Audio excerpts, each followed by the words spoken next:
नमस्कार दोस्तों, स्वागत है आज की नई वीडियो में। दोस्तों आज की वीडियो में हम बात करेंगे यूपी डीएलएड सेकेंड सेमेस्टर में आप लोग देखेंगे सामाजिक अध्ययन के महत्वपूर्ण प्रश्न हैं, जो कि यूपी डीएलएड सेकेंड सेमेस्टर की एक लंबी श्रृंखला है, जिसमें विगत वर्षों में प्रीवियस ईयर जितने भी क्वेश्चन पूछे गए हैं सभी क्वेश्चनों की एक श्रृंखला लिए हैं, जो इम्पोर्टेंट क्वेश्चन हैं, जो कि आगामी परीक्षा के लिए आपके रिलेटिव से काफ़ी अच्छे साबित हो सकते हैं। तो सभी प्रश्नों को आप लोग देखिए और इसके बाद उसमें देखिए आप कितने प्रश्न को कर पा रहे हैं। और यहाँ पे प्रश्न के साथ साथ आपको आंसर भी बताया जाएगा, और आंसर आपको ऐसा आंसर जो आपके लिए काफ़ी इंपॉर्टेंट है, और आप इसको अगर पढ़े भी नहीं है तो आप आसानी तरीके से इसको जान सकते हैं। दोस्तों 2017 में एक क्वेश्चन बना है, जो आप लोग यहाँ पे देखेंगे। 2017 में एक क्वेश्चन है कि अपशिष्ट किसे कहते हैं। अपशिष्ट किसे कहते हैं दोस्तों, यहाँ पे यूपी डीएलएड 2017 में प्रश्न पूछा गया है, और ये 2 नंबर में प्रश्न पूछा है। अगर आप इसका आंसर जानते हैं, अगर लिख देंगे तो आपको 2 नंबर मिलेगा।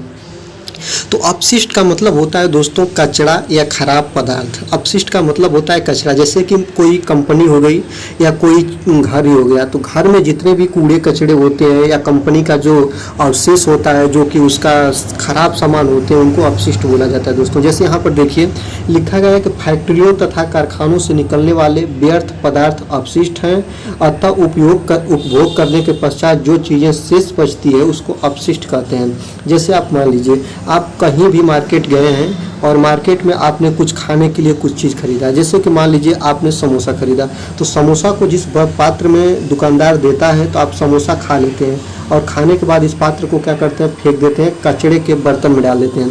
तो जो कचड़े के बर्तन में सामान डाला गया है दोस्तों, जो आपकी आवश्यकता से अब व्यय चीज़ है, उसी को क्या बोलेंगे, अपशिष्ट बोलेंगे दोस्तों। अगला नेक्स्ट क्वेश्चन देखेंगे दोस्तों, संविधान के निर्माण में कितना समय लगा, यह संविधान द्वारा कब पारित किया गया था। ये बीटीसी 2017 में क्वेश्चन पूछा हुआ है कि संविधान के निर्माण में कितना समय लगा और इसे कब पारित किया गया था दोस्तों। तो यहाँ पर देखिए आप लोगों को एक लाइन का आंसर है, जो आप बीटीसी जितने भी प्रशिक्षु हैं लंबा लेंदी क्वेश्चन लिखने का कभी भी प्रयास मत कीजिएगा, उससे आपको नंबर ज़्यादा नहीं मिलेगा दोस्तों, ये बात ध्यान रखिएगा दोस्तों। संविधान निर्माण में हमारा संविधान 26 जनवरी 1950 को लागू हुआ था और 26 नवंबर 1949 को अंगीकृत हुआ था, और इसे बनाने में दोस्तों 2 वर्ष 11 माह 18 दिन लगा था, जो काफ़ी इंपॉर्टेंट है, या टैली है, इसको याद करिए। 2 वर्ष 11 माह 18 दिन पूरे संविधान को बनाने में मेरा लगा था। जो संविधान है उसे पंचमेल खिचड़ी या अनेक देशों का, भारत का संविधान को भीख मंगा संविधान भी कहा गया है, क्योंकि अनेक देशों के स्रोत से लिया गया है। जो इसका स्रोत है या सभी देशों से लिया गया है। 2 वर्ष 11 माह 18 दिन लगा था। मौलिक अधिकार किसकी निरंकुशता पर रोक लगाते हैं। 2017 बीटीसी में प्रश्न बनाया है। मौलिक अधिकार क्या है, यह संविधान में एक मौलिक अधिकार है जो कि भारत के नागरिकों को दिया गया है, और जो मौलिक अधिकार है दोस्तों, इसकी अनुपस्थिति में किसी भी व्यक्ति का सर्वांगीण विकास जो है वह संभव नहीं है। तो मौलिक अधिकार किसी भी राष्ट्र के द्वारा अपने नागरिकों को प्रदान किए जाते हैं, यह सरकार के निरंकुशता पर रोक लगाते हैं।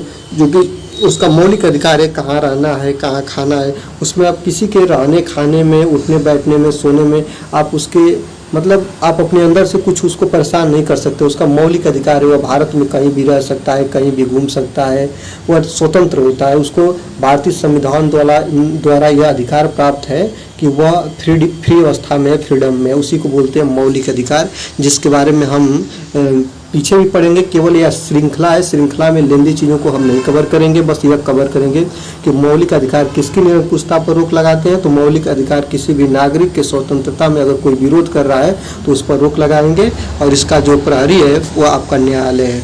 जल के स्रोत कौन कौन है, 2018 में क्वेश्चन बना है दोस्तों। जल कहाँ कहाँ से आपको प्राप्त होता है, झील से, नदियाँ से, हिम नदियाँ से, भूमिगत जल से, वर्षा से जल प्राप्त होता है, ठीक है। तो जल का सबसे बड़ा स्रोत जो है दोस्तों वर्षा है, जो शुद्ध जल भी वर्षा से ही प्राप्त होता है। यह जो आप लोग देख रहे हैं, यह इतनी चीज़ों को आप लिखेंगे तो आपको 1 नंबर मिल जाएगा। ये आपका अति लघु उत्तरीय प्रश्न में था।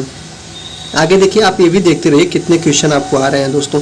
यहाँ पर देखिए 2018 में बना है क्वेश्चन कि कृषि विकास हेतु सरकार द्वारा अपनाए जाने वाले किन्हीं 2 उपायों के बारे में लिखिए। तो भारत सरकार द्वारा कृषि सुधार के लिए भूमि सुधार करना था, और हरित क्रांति को सफल बनाने में प्रयास करना।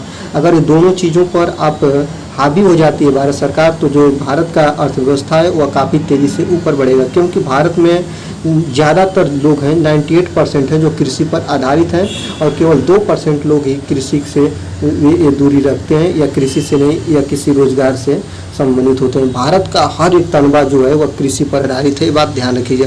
इसी कारण भारत को कृषि प्रधान देश भी कहा जाता है, क्योंकि यहाँ पे अधिक से अधिक किसान हैं और यहाँ की अर्थव्यवस्था कृषि पर आधारित है। आगे देखिएगा दोस्तों, अपक्षय एवं अपर्दन में अंतर स्पष्ट कीजिए। ये भी प्रश्न 2020 में बना हुआ है। अपक्षय क्या होता है, अपर्दन क्या होता है? आपको बता दें दोस्तों, अपक्षय ऐसी प्रक्रिया है जिसमें चट्टानें अपने स्थान पर टूटती रहती हैं और टूटा हुआ पदार्थ अपने मूल स्थान पर ही पड़ा रहता है। इसको अपक्षय कहा जाता है। तापमान और वर्षा के प्रभाव से भूपटल की चट्टानों का बहुत अधिक क्षय हो जाता है। जो अपक्षय होता है, जैसे कोई भी चट्टान है, चट्टान टूटकर अपने मूल स्थान पर ही रहेगी तो उसे अपक्षय कहेंगे, और मूल स्थान से वो जब हट जाएगी तो उसको क्या बोलेंगे दोस्तों, अपर्दन बोलेंगे। क्या बोलेंगे, अपर्दन। इसमें जो चट्टानें होती हैं वो अपने टूटकर मूल स्थान से छोटे छोटे टुकड़ों में खंडित होकर गतिवाही शक्तियों द्वारा वे एक स्थान से दूसरे स्थान पर चली जाती हैं, जैसे कि जल द्वारा, वायु द्वारा, वो एक स्थान से दूसरे स्थान पर चली जाती हैं। तो अपक्षय में वहीं ठहरी रहेंगे टूटकर, और अपर्दन में वे क्या हो जाएंगे, उस स्थान से हट जाएंगे। आगे देखिएगा दोस्तों, अगली है गुप्त काल की विशेषताएं बताइए। डीएलएड 2020 में क्वेश्चन बना है, गुप्त काल की विशेषताएं।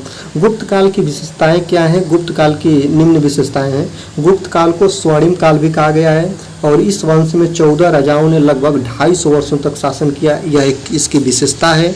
समुद्रगुप्त इस वंश का सर्वाधिक प्रतापी राजा था और गुप्त वंश का काल भारत की राजनीतिक एकता का युग था।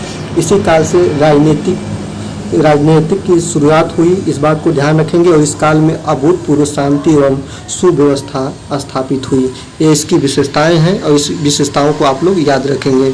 वायुमंडल का संगठन स्पष्ट कीजिए, ये भी क्वेश्चन बना है। आपका वायुमंडल क्या है दोस्तों, यहाँ पर आपको एक बार बता दूं, जो आप लोग देखिएगा, जो आपकी पृथ्वी एक क्या है, ग्रह है, और पृथ्वी पर जीवन क्यों पाया जाता है, क्योंकि यहाँ पे वायुमंडल है। यहाँ पे क्या है दोस्तों, वायुमंडल है। तो वायुमंडल में अनेक गैसें पाई जाती हैं, जैसे कि आप लोगों को बता दूं, नाइट्रोजन पाई जाती है, ऑक्सीजन पाई जाती है, कार्बन डाइऑक्साइड पाई जाती है और अन्य गैसें हैं जो कि पाई जाती हैं, ठीक ना। तो आप लोगों को बता दूं कि नाइट्रोजन है दोस्तों, वह 78% पाई जाती है। कितनी परसेंट, 78%। ऑक्सीजन है जो 20.95% पाई जाती है, या इसको 21 बोला जाता है, ठीक है। कार्बन डाइऑक्साइड गैस है, नियान गैस है, आर्गन गैस है, सभी गैसें छोटी छोटी रूपों में पाई जाती है। मेथेन गैसें हैं, सभी पाई जाती है। लेकिन यहाँ पे आप देखिएगा, वायुमंडल में सबसे ज़्यादा नाइट्रोजन यहाँ पे 78% पाई जाती है, बात को आप लोग ध्यान देंगे। यहाँ पे ऑक्सीजन है दोस्तों, ऑक्सीजन का मतलब वो ऑक्सीजन 20.95% या 20.5% इसको बोला जाता है, ये ऑक्सीजन पाई जाती है। इसको आप हर जगह 21% लिखा हुआ देखते हैं, ठीक ना। जो ऑक्सीजन है इसी को प्राणदायिनी गैस कहा जाता है, इसी को मनुष्य जो होता है वो अपने श्वसन में यूज करता है, ये बात को आप लोग ध्यान दीजिएगा। वायुमंडल में आर्गन गैस भी पाई जाती है 0.93%, कार्बन डाइऑक्साइड गैस भी पाई जाती है 0.0034%, इस बात को आप लोग ध्यान दीजिएगा।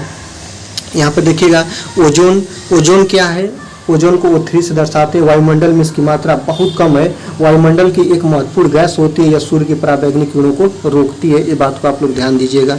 ये भी आपके वायुमंडल के स्रोत हैं। वायुमंडल क्या है दोस्तों, आपको चारों तरफ से घेरे हुए है और इसका जो मिश्रण है जो मनुष्य के लिए काफ़ी लाभदायक होता है, ठीक है। जैसे ऑक्सीजन, मान लीजिए ऑक्सीजन न रहे तो मनुष्य का पृथ्वी पर रह पाना काफ़ी कठिन है, काफ़ी दुर्लभ है। कैसे रह पाएगा, जब श्वसन क्रिया ही नहीं होगी तो मनुष्य जिंदा ही नहीं रहेगा, और जब जिंदा ही नहीं रहेगा तो मनुष्य का अस्तित्व धीरे धीरे क्या हो जाएगा दोस्तों, खत्म हो जाएगा ऑक्सीजन न रहने की स्थिति में।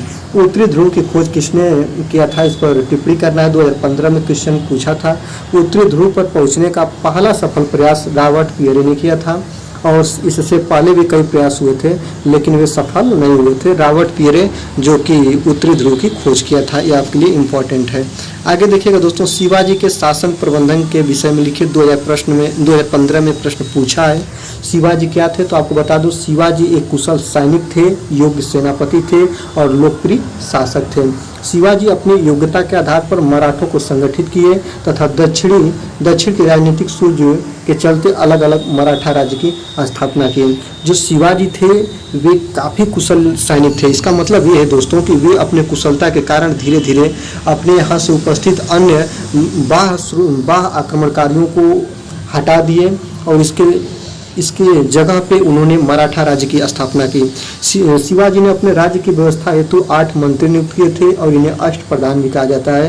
ये प्रश्न बना है वो विकल्प में दोस्तों कि अष्टप्रधान की नियुक्ति किस शासक के दरबार में होती थी, तो उसमें ऑप्शन है आपका शिवाजी, वही आपका सही होगा। ये बात को आप लोग ध्यान दीजिएगा।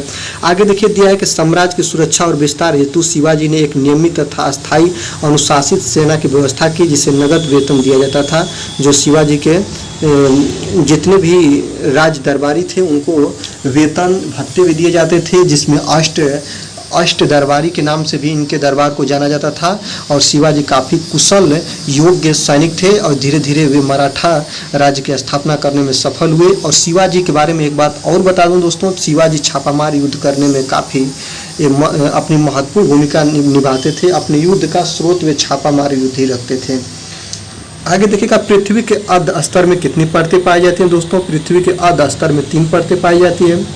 आपको एक बात और क्लियर कर दूं कि जितने भी लोग परीक्षा को देते हैं, कोई भी सेमेस्टर परीक्षा हो, उसमें आप ज़्यादा लिखने का प्रयास मत कीजिए। पेपर का लेवल देखिए, क्वेश्चन का लेवल देखिए, जितना क्वेश्चन पूछ रहा है उतना ही क्वेश्चन को आप लोग दीजिए। तो पृथ्वी के अर्ध स्तर में 3 परतें, भूप्रपट्टी, मैटिल, कोर या जिसको क्रोड कहा जाता है, ये बात को आप लोग ध्यान दीजिएगा, जो आपके लिए काफ़ी इम्पोर्टेंट है। आगे देखिएगा दोस्तों, भूकंप से आप क्या समझते हैं, ये भी प्रश्न बना है। भूकंप क्या होता है, तो अचानक पृथ्वी का अपने स्थान पर हिल जाना या कंपित हो जाना ही भूकंप कहलाता है। एक लाइन में, या इसको अलग तरीके से देखेंगे तो सामान्य तौर पर पृथ्वी के हिलने को भूकंप कहा जाता है, परंतु केवल इतने अर्थ से ही भूकंप का ठीक अनुमान नहीं किया जा सकता है। पृथ्वी के गर्भ में होने वाले किसी आंतरिक हलचल के कारण जब धरातल का कोई भाग अचानक कांप उठता हो तो उसे क्या बोलते हैं दोस्तों, कंपन बोलते हैं, या इसको भूकंप बोला जाता है। भूकंप का माप सिस्मोग्राफ से किया जाता है या भूकंप लेख मापी से किया जाता है। इसका पैमाना होता है रिएक्टर पैमाना, ये बात आप लोग याद रखिएगा। आगे देखिएगा, आपदा प्रबंधन से क्या तात्पर्य है। डीएलएड 2017 में क्वेश्चन पूछा हुआ है दोस्तों। आपदा क्या है, आपदा विपदा का वह स्वरूप है जो कहीं भी किसी पे भी और कभी भी घट सकता है दोस्तों, ये बात आप ध्यान रखिएगा। आपदा होता क्या है, आपदा एक प्रकार की विपत्ति है। जैसे आपदा प्राकृतिक आपदा भी होती है और मानव निर्मित आपदा भी होती है। जैसे प्राकृतिक आपदा बाढ़ आ जाना, सूखा पड़ जाना, ठीक ना, ये सब प्राकृतिक आपदा के अंतर्गत आ जाता है। जैसे कि बाढ़ आ जाना, सूखा पड़ जाना, भूकंप आ जाना, भूस्खलन हो जाना, ये सभी प्राकृतिक आपदा के रूप है। लेकिन जैसे कि आप लोग देखिए मानव निर्मित आपदा क्या होती है, जैसे कि 2 देशों के बीच लड़ाई लग जाए, बम फूट जाए, ठीक ना, कोई किसी पे बंदूक से अस्त्र शस्त्र से वार कर दे, या क्या है दोस्तों, यह आपका जो है मानव निर्मित आपदा है। तो आप लोगों को पूछ रहे हैं आपदा क्या होता है, तो आपदा से तात्पर्य प्राकृतिक या मानव अन्य कारण से होने वाली ऐसी विपत्ति, दुर्घटना, अनिष्ट और गंभीर बीमारी से जो प्रभावित समुदाय की सहज क्षमता से परे हो। चक्रवात, ज्वालामुखी, बाढ़, भूकंप, सुनामी, सूखा आदि विनाशकारी घटनाओं से जन धन की व्यापक छवि होती है। यह सभी आपदाएं कही जाती हैं दोस्तों। ये क्या कही जाती हैं, आपदाएं कही जाती हैं। और आपदा में सरकार द्वारा सहायता भी प्रदान की जाती है। तो आपदा क्या है, तो मानव निर्मित या प्राकृतिक कारणों से अगर वहाँ पर उपस्थित जनमानस पर बुरा प्रभाव पड़े तो इसको आपदा बोला जाता है दोस्तों। भूकंप आने के क्या कारण है, भूकंप के समय क्या सावधानियां रखनी चाहिए। देखिए भूकंप के कारण 2016 में प्रश्न बना हुआ है कि भूकंप के कारण क्या हो सकते हैं, कैसे आता है भूकंप।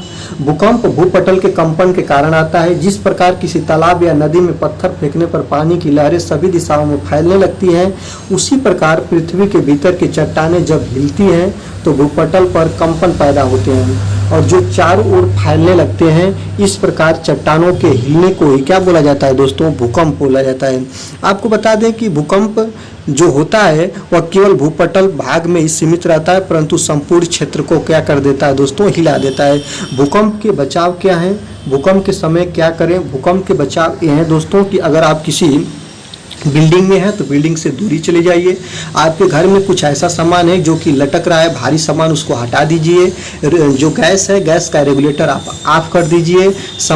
जैसे कि घर में जितने भी बिजली के यंत्र हैं उसको ऑफ कर दीजिए, मेन स्विच है उसको ऑफ कर दीजिए, बिजली सप्लाई आप रोक दीजिए। ये सभी भूकंप के बचाव हैं। और भूकंप बचाव में और भी है, जैसे घर के वृद्ध हैं, वृद्ध को आप सहायता कीजिए, उनको घर से बाहर लेकर जाइए। और इसके बाद भूकंप से बचाव और है कि भूकंप के समय क्या करें, जैसे कि मान लीजिए आप कोई भी सुरंग पार करना चाह रहे हैं तो सुरंग को पार मत कीजिए। कोई बड़े पुल पे हैं तो पुल से आप दूरी बना लीजिए, या किसी वाहन चला रहे हैं तो वाहन को आप चलाएं ना, खड़ा हो जाएं, किसी किनारे पे खड़े हो जाएं।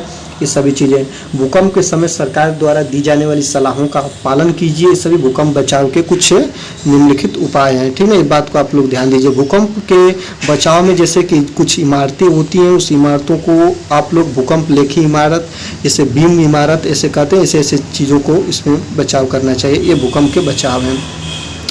भारतीय संविधान के प्रमुख विशेषता लिखिए। ये BTC 2016 में क्वेश्चन बना हुआ है दोस्तों।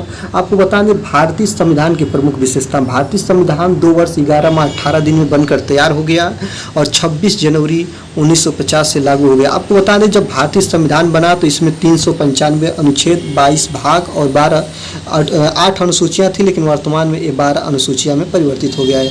भारतीय संविधान की विशेषता ये है कि भारतीय संविधान विश्व का सबसे बड़ा लिखित संविधान है और भारतीय संविधान अनेक देशों से लिया गया है। ठीक है, भारतीय संविधान को अनेक लोगों ने भिखमंगा संविधान भी कहा है। जो भारतीय संविधान है वह काफ़ी विस्तृत है, समय आने पर इसको बदला भी जा सकता है।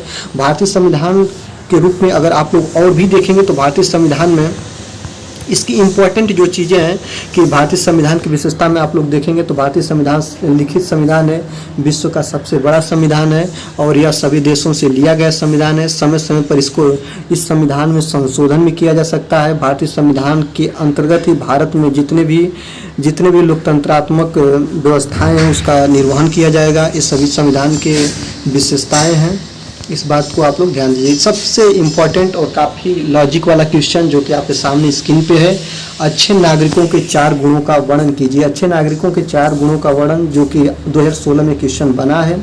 अच्छे नागरिक के क्या क्या वर्णन है आप थोड़ा इसके बारे में कमेंट बॉक्स में भी बताइएगा। अगर नहीं जानते हैं तो चलिए आपको बताते हैं अच्छे नागरिक के 4 गुण। अच्छे नागरिक का 4 गुण यह है कि पर्यावरण संरक्षण में व्यक्तिगत स्तर पर अपना योगदान सुनिश्चित करें, आप पेड़ लगाएं, पानी बिजली बर्बाद न करें, शोर शराबा कम करें, कचरा इधर उधर न फेंकें और प्लास्टिक का प्रयोग करें। ये बात आप लोग ध्यान दीजिएगा। सार्वजनिक स्थलों पर उत्तरदायी नागरिक होने का उदाहरण प्रस्तुत करें। जैसे कि कोई चीज़ें हैं, जैसे सार्वजनिक स्थल पर जैसे मान लीजिए लाइट है या कोई पंखा है जो कि अनावश्यक रूप से चल रहा है तो उसको ऑफ करें। यही सार्वजनिक स्थलों पर एक सफल नागरिक होने का आपकी पहचान हो सकती है। स्वच्छता का ध्यान रखिए, कहीं भी आप हैं स्वच्छ अपने आसपास रखिए। अपने बच्चों को अच्छा तथा जिम्मेदार नागरिक बनाने में उनको शिक्षा जरूर दें दोस्तों, ये आपके लिए अच्छे नागरिक की पहचान है। वनों से होने वाले लाभ बताइए दोस्तों। वन क्या होते हैं आपको पता ही है, कभी ऐसा नहीं कि किसी ने वन देखा नहीं। वन से आपको क्या लाभ होते हैं? वन से आपको लकड़ी मिल जाती है दोस्तों, जिसको आप जलाकर भोजन बनाते हैं दोस्तों। वन से आपको आपके घर में इमारत के जैसे मान लीजिए आपके यहाँ खिड़कियाँ बनाई जाती हैं, दरवाजे बनाए जाते हैं, रोशनदान बनाए जाते हैं। जो लकड़ी होती हैं वन से ही तो बनते हैं। वन से माचिस की तिल्लियाँ बनाई जाती है, वन से जैसे आइसक्रीम के डंडियाँ बनाई जाती है लकड़ी से। ये बात आप लोग ध्यान दीजिएगा। लकड़ी से ही आपके मेज कुर्सी बनाए जाते हैं, ये बात आप लोग को इम्पोर्टेंट है। वनों से लाभ ये होते हैं, वनों से लाभ ये हैं कि वन वर्षा कराने में सहायता प्रदान करते हैं। वन जो होते हैं वो मृदा अपरदन को रोकते हैं। ये काफ़ी इंपॉर्टेंट वनों से लाभ हैं जो आप लोग देखेंगे और इसको आप देखेंगे। वन वर्षा कराने या बाढ़ को रोकते हैं या मृदा अपरदन को रोकते हैं, बात को आप लोगों को ध्यान देना होगा। अगला है कि भूकंप किसे कहते हैं? भूकंप की तीव्रता नापने का विकास। ये तो आपको बता ही दिए हैं कि भूकंप किसे कहते हैं। भूकंप की तीव्रता नापा जाता है सिस्मोग्राफ से और पैमाना जो होता है इसका दोस्तों रिक्टर पैमाना होता है। क्या होता है? रिक्टर पैमाना। ये बात आप लोग ध्यान रखिएगा। भूकंप लेखमापी या उसको सिस्मोग्राफ कहते हैं और इसका जो स्केल होता है वो रिक्टर स्केल होता है। पैमाना जो होता है वो रिक्टर स्केल होता है। ये बात आप लोगों को ध्यान देना है दोस्तों। तो ये आपके लिए काफ़ी इम्पोर्टेंट है और आज की वीडियो में बस इतना ही। मिलते हैं अगले वीडियो में, तब तक के लिए धन्यवाद। देखते रहिए क्लास सॉल्यूशन बाय अभिषेक सर। वीडियो आपको कैसी लगी? अच्छी लगी तो वीडियो को आप लोग दोस्तों जरूर से जरूर लाइक करिए। चैनल पर नए हैं तो चैनल को सब्सक्राइब करिए और बेल आइकन को प्रेस करिए। यही मेरी जो है आप लोगों के प्रति सहानुभूति है और मिलते हैं अगले वीडियो में।